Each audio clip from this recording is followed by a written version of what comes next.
संतोषी माता व्रत कथा। सिद्धि सदन सुंदर बदन गणनायक महाराज, दास आपका हूँ सदा कीजो जन की काज।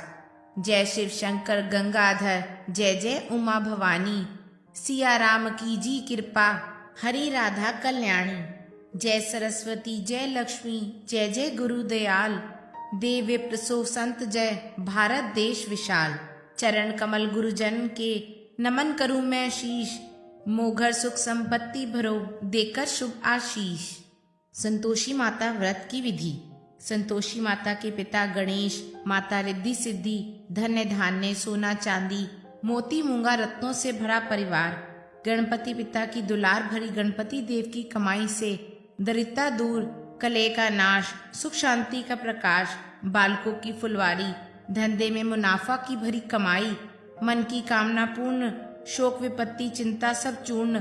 संतोषी माता को लो नाम, जिससे बन जाए सारे काम। बोलो संतोषी माता की जय। इस व्रत को करने वाला कथा कहते व सुनते समय हाथ में गुड़ व भुना हुआ चना रखे। सुनने वाले संतोषी माता की जय, संतोषी माता की जय, इस प्रकार जय जयकार मुख से बोलते जाए।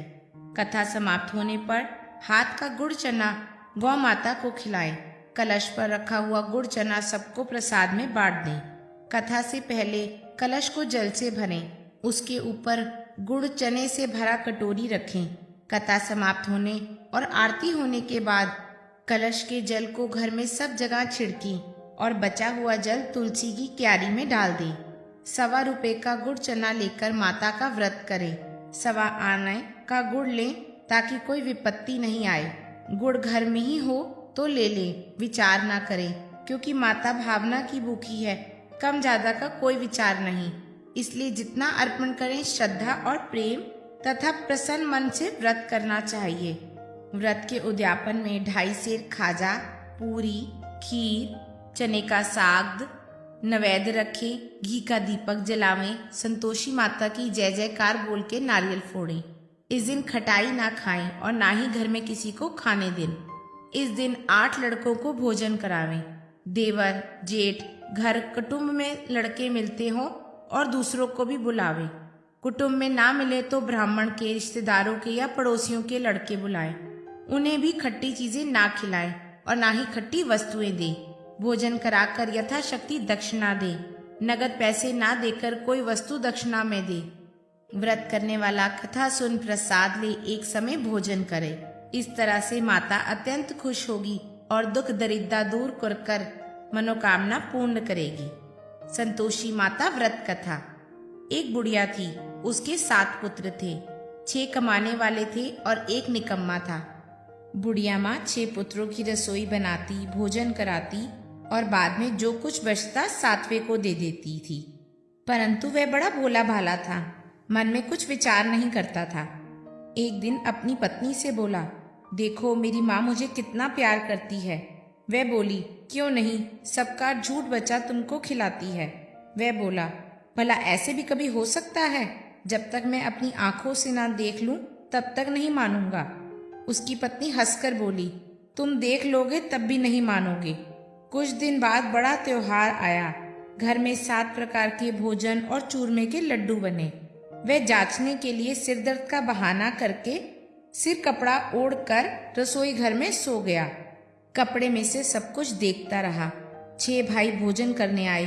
उसने देखा माँ ने उनके लिए सुंदर सुंदर आसन बिछाए, 7 प्रकार के उन्हें पकवान परोसे और उन्हें बड़े ही प्यार से भोजन कराया। वह देखता रहा। 6 भाई भोजन करके उठे तब माता ने उनकी जूठ थालियों में से लड्डुओं के टुकड़े को उठाया और 1 लड्डू बनाया। जूठन साफ करके बुढ़िया माई ने पुकारा, उठो बेटा, 6 भाइयों ने भोजन कर लिया है, अब तू ही बाकी रह गया है, उठ ना, कब खाएगा? वह कहने लगा, माँ मुझे भोजन नहीं करना, मैं परदेश जा रहा हूँ। माँ ने कहा, कल का जाता तो आज ही जा। वह बोला, हाँ हाँ आज ही जा रहा हूँ। यह कहकर वह घर से निकल गया। चलते समय उसे अपनी पत्नी की याद आई। वह गौशाला में कंडे थाप रही थी। वहीं जाकर उसने बोला, मेरे पास तो कुछ नहीं है, यह अंगूठी है, सो ले लो और अपनी कुछ निशानी मुझे दे दो। वह बोली, मेरे पास क्या है, ये गोबर से भरा हाथ है, यह कहकर उसकी पीठ पर गोबर का हाथ को थापकी मार दी। वह चल दिया। चलते चलते दूर देश में पहुंचा। वहां पर एक साहूकार की दुकान थी। वहां जाकर उसने कहा, सेठ जी मुझे नौकरी पर रख लो। साहूकार को भी जरूरत थी। वह बोला, रह जा। लड़के ने पूछा, तनख्वाह क्या दोगे? साहूकार ने कहा, काम देखकर दाम मिलेगा। वह सवेरे 7 बजे से रात 12 बजे तक नौकरी करने लगा। कुछ दिनों में दुकान का सारा लेन देन, हिसाब किताब, ग्राहकों का मेल जोल, बेचना माल कहाँ से आता है, सब उसको मालूम पड़ गया था। सारा काम जान गया था। साहूकार के 7 से 8 नौकर थे। वह सब चक्कर खाने लगे कि यह तो बहुत ही होशियार बन गया है। सेठ ने भी काम देखा और 3 महीने में ही उसे आधे मुनाफे का साझीदारी बना दिया। ऐसे करते करते 12 वर्ष बीत गए और 12 वर्षों में वो नामी सेठ बन गया और मालिक सारा कारोबार उस पर छोड़कर बाहर चला गया। अब उसकी पत्नी की आप बीती सुनो। सास ससुर उसे दुख देने लगे। सारी गृहस्थी का काम कराकर उसे लकड़ी लेने जंगल भेजते। इस बीच घर की रोटियों के आटे से जो भूसी निकलती उसकी रोटी बनाकर रख दी जाती थी और टूटे नारियल के खोपरे में पानी दे देते थे। इस तरह दिन बीतते रहे। एक दिन वह लकड़ी लेने के लिए जा रही थी कि रास्ते में बहुत सी स्त्रियां संतोषी माता का व्रत रखती दिखाई दी। वह भी वहां खड़ी होकर कथा सुनने लगी और बोली, बहनों ये किस देवता का व्रत करती हो और इसके करने से क्या फल मिलता है? इस व्रत को करने की क्या विधि है? यदि तुम इस व्रत का विधि विधान मुझे समझा दोगी तो बड़ा उपकार होगा। तब उनमें से एक स्त्री बोली, सुनो, ये संतोषी माता का व्रत है। इसके करने से दरिद्रता निर्धनता का नाश होता है, लक्ष्मी आती है, मन की चिंताएं दूर होती है, घर में सुख होने से मन को प्रसन्न और शांति मिलती है, निपुत्र को पुत्र मिलता है, पति बाहर गया हो तो जल्दी आ जाता है, कुंवारी कन्या को मनपसंद वर मिलता है, राजद्वारे में बीते दिनों में मुकदमा चलता हो तो वो समाप्त हो जाता है। इस व्रत को करने से सुख शांति मिलती है, घर में धन जमा होता है, पैसे जायदाद को लाभ होता है, रोग दूर होते हैं और जो भी कुछ मन की कामना हो वो सब संतोषी माता की कृपा से पूरी हो जाती है। इसमें कोई संदेह नहीं है। वह पूछने लगी, ये व्रत कैसे किया जाए? वह भी ये बताओ तो बड़ी कृपा होगी। स्त्री कहने लगी, 1.25 रुपए का गुड़ लेना, इच्छा हो तो 5.25 रुपए का ले लेना या 11.25 रुपए का भी ले सकती हो। सहूलियत के अनुसार लेना, बिना किसी परेशानी के। श्रद्धा और प्रेम से जितना बन सके उतना लेना। हर शुक्रवार को निराहार रहकर कथा सुनने कहने इसके बीच क्रम नहीं टूटना चाहिए। लगातार नियम का पालन करना। सुनने वाले कोई ना मिले तो घी का दीपक जलाकर उसके आगे जल के पात्र को रखकर कथा कहना, परंतु नियम ना टूटे। जब तक कार्य सिद्ध ना हो नियम पालन करना और कार्य सिद्ध हो जाने पर व्रत का उद्यापन करना। 3 मास में माता फल पूरा कर देती है। यदि किसी के खोटे ग्रह हो तो भी माता 1 वर्ष में अवश्य कार्य को सिद्ध कर देती है। कार्य सिद्ध होने पर उद्यापन करना चाहिए, बीच में नहीं। उद्यापन में 2.5 सेर आटे का खाजा तथा उसी के अनुसार खीर तथा चने का साग करना। 8 लड़कों को भोजन कराना। जहाँ तक मिले देवर जेठ भाई बंधु कुटुंब के लड़के लेना, ना मिले तो रिश्तेदारों और पड़ोसियों के लड़कों को बुलाना, उन्हें भोजन कराना, यथाशक्ति दक्षिणा देना। माता का नियम पूरा करना। इस दिन घर में कोई खटाई ना खाए। यह सुनकर वो स्त्री आगे बढ़ चली। रास्ते में लकड़ी का बोझ को बेचकर उसने उन पैसों से गुड़ चना ले लिया और माता की व्रत की तैयारी करने लगी। थोड़ा आगे चली और सामने मंदिर को देखकर पूछने लगी, ये किसका मंदिर है? तो सब कहने लगी, संतोषी माता का मंदिर है। यह सुनकर माता के मंदिर में जाकर माता के चरणों में रोने लगी। दीन होकर विनती करने लगी, माँ मैं निपट मूर्ख हूँ, व्रत के नियम कुछ नहीं जानती, मैं बहुत दुखी हूँ। हे माता जगजननी, मेरे दुख दूर करो, मैं तेरी शरण में आई हूँ। माता को दया आई। एक शुक्रवार बीता कि दूसरे शुक्रवार को ही उसके पति का पत्र आया और तीसरे को उसका भेजा हुआ पैसा भी आ गया जो उसके पति ने भेजा था। यह देखकर जेठानियां मुंह सिकोड़ने लगी। इतना दिनों में पैसा आया, इसमें क्या बड़ाई है? लड़के ताने कसने लगे जो उसकी जेठानी के थे। कि काकी के पास तो अब पत्र आने लगे, रुपए आने लगे। बेचारी सरलता से कहती, भैया पत्र आया, रुपया आया तो हम सबके लिए अच्छा है। ऐसा कहकर आंखों में आंसू भरकर संतोषी माता के मंदिर में आकर मातेश्वरी के चरणों में रोने लगी। कहने लगी, माँ मैंने तुमसे पैसा नहीं मांगा, मुझे पैसों से क्या काम, मुझे तो अपने सुहाग से काम है। मैं तो अपने स्वामी के दर्शन और सेवा मांगती हूँ। तब माता ने प्रसन्न होकर कहा, जा बेटी तेरा स्वामी आएगा। यह सुनकर खुशी से बावली हो गई और घर जाकर घर का काम करने लगी। तब संतोषी माता ने विचार किया कि मैंने इस भोली स्त्री को बोल तो दिया कि इसका पति आएगा, पर कहाँ से आएगा, वो तो उसे याद ही नहीं करता। अब तो स्वप्न में ही उसे याद दिलाना पड़ेगा। इस तरह माता बुढ़िया के बेटे के स्वप्न में प्रकट होकर कहने लगी, बेटे सोता है या जागता है? वह बोला, माता ना सोता हूँ ना जागता हूँ, बीच में ही हूँ, कहो क्या आज्ञा है? माँ कहने लगी, तेरा घर बार कुछ नहीं है क्या? वह बोला, माँ सब कुछ है, माँ बाप भाई बहन पत्नी, क्या कमी है? माँ बोली, भोले पुत्र तेरी पत्नी बहुत कष्ट उठा रही है, माँ बाप उसे दुख दे रहे हैं, वह तेरे लिए तरस रही है, तू उसकी सुध ले। वह बोला, हाँ माता यह तो मुझे मालूम है, परंतु मैं जाऊं तो जाऊं कैसे? परदेश की बात है, लेन देन का कोई हिसाब नहीं, कोई जाने का रास्ता नजर नहीं आता, कैसे जाऊं? माँ कहने लगी, मेरी बात मान, सवेरे ना धोकर संतोषी माता का नाम ले, घी का दीपक जला, दंडवत करके दुकान पर जा, देखते देखते तेरा सारा लेन देन सब चुक जाएगा, जमा माल बिक जाएगा, सांझ होते होते धन का ढेर लग जाएगा। सवेरे जब वो जल्दी उठा तो उसने लोगों को अपने सपने की बात कही, तो वे सब उसकी बातों को अनसुनी कर हंसने लगे और कहने लगे, सपने भी कभी सच होते हैं? एक बूढ़ा बोला, देख भाई मेरी बात मान, इस प्रकार सर छूट करने से कोई फायदा नहीं है। देवी ने जैसा कहा है वैसा ही कर ले, तेरा क्या जाता है? वह बूढ़े की बात मान गया। स्नान करके संतोषी माता को दंडवत प्रणाम करके घी का दीपक जलाकर दुकान पर जा बैठा। थोड़ी देर में देखता है कि देने वाले रुपए देने आए, लेने वाले हिसाब लेने आए। जो लोग नकदी सामान नहीं लेते थे वो भी नगद दाम देकर सामान खरीद कर ले गए। शाम तक धन का ढेर लग गया।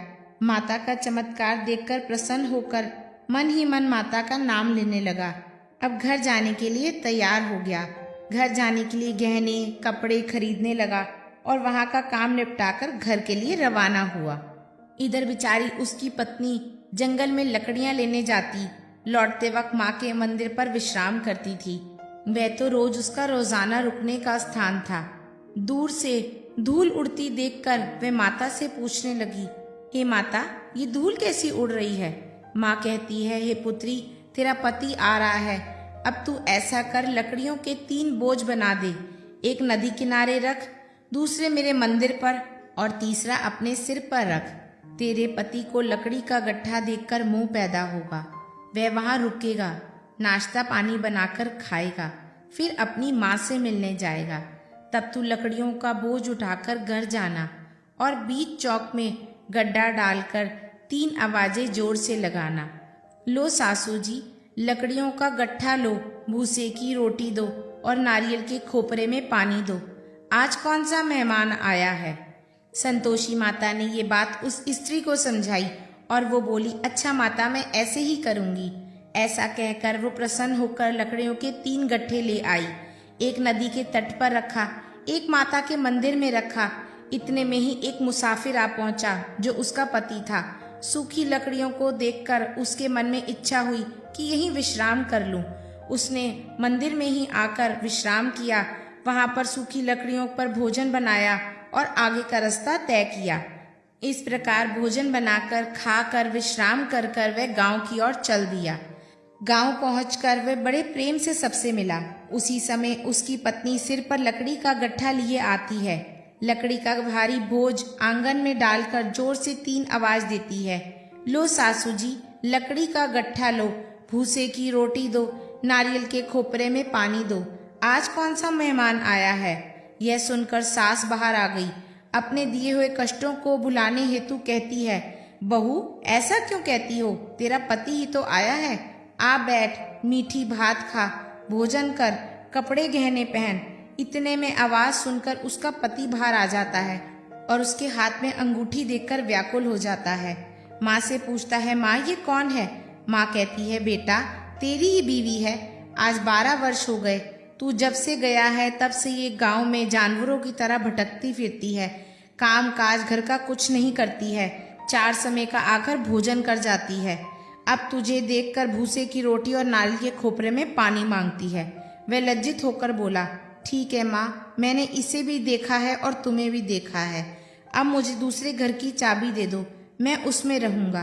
तब माँ बोली, ठीक है बेटा, तेरी जैसे मर्जी, कहकर चाबी का गुच्छा पटक दिया। उसने चाबी का गुच्छा लेकर दूसरे कमरे को खोलकर सारा सामान जमाया। एक दिन में ही वह राजा के महल जैसा ठाट बाट बन गया। अब क्या था, वह दोनों सुखपूर्वक रहने लगे। तत्पश्चात अगला शुक्रवार आया। स्त्री ने अपने पति से कहा, मुझे संतोषी माता के व्रत का उद्यापन करना है। पति बोला, बहुत अच्छा, खुशी से करो। वह उद्यापन की तैयारी करने लगी। जेठ के लड़कों को भोजन के लिए बुलाने के लिए जाती है। उसने मंजूर किया, परंतु पीछे जेठानी अपने बच्चों को सिखाती है, देखो बच्चों, भोजन के समय सब लोग खटाई मांगना, जिससे उसका उद्यापन पूरा ना हो सके। व्रत उद्यापन का दिन आता है। लड़के उसके यहाँ भोजन करने आते हैं, भरपेट खीर खाते हैं, परंतु जब अपनी माँ की बात याद आती है कि हमें कुछ खटाई मांगनी है, तो बोलते हैं, काकी हमें कुछ खटाई दो, खीर खाने हमें भाता नहीं है। स्त्री कहने लगी, खटाई किसी को नहीं दी जाएगी, यह तो संतोषी माता का प्रसाद है।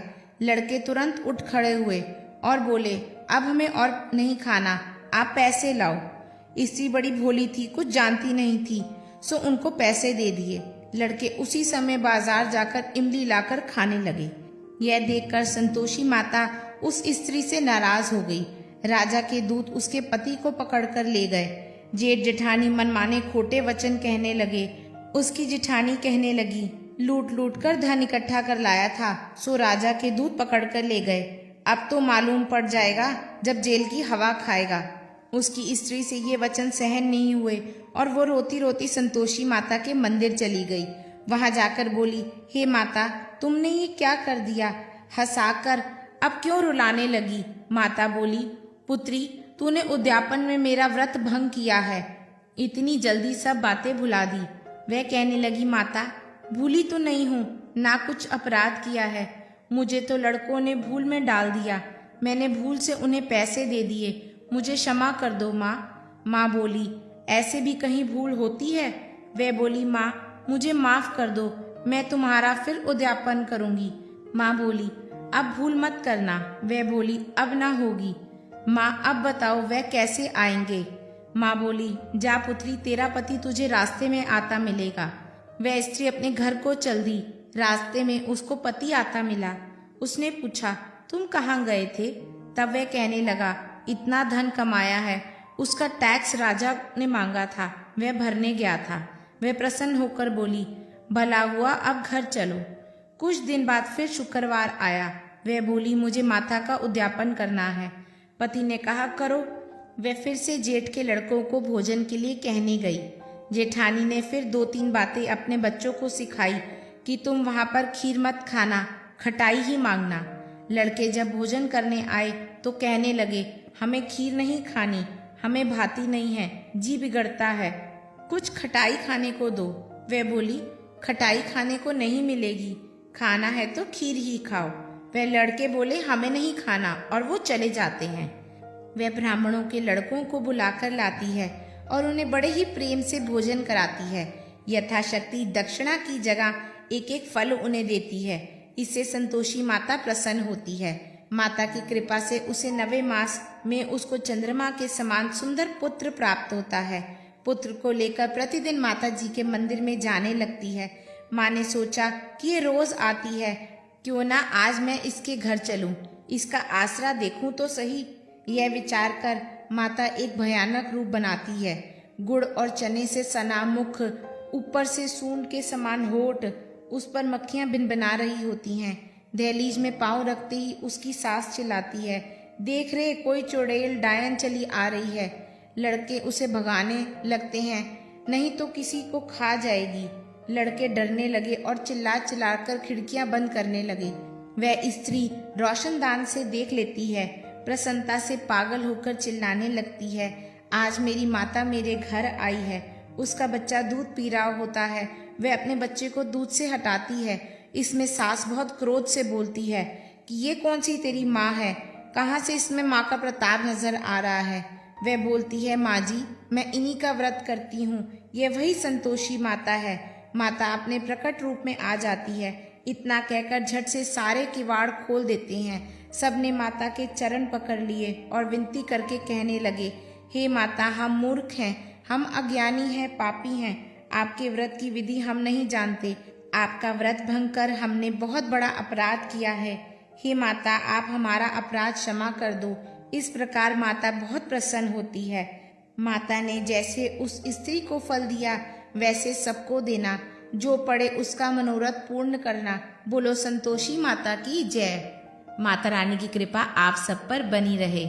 हमारे चैनल को सपोर्ट करने के लिए चैनल को सब्सक्राइब जरूर करें। ज़्यादा से ज़्यादा इस वीडियो को शेयर करें, लाइक करें, कमेंट बॉक्स में ज़रूर लिखें जय माता दी।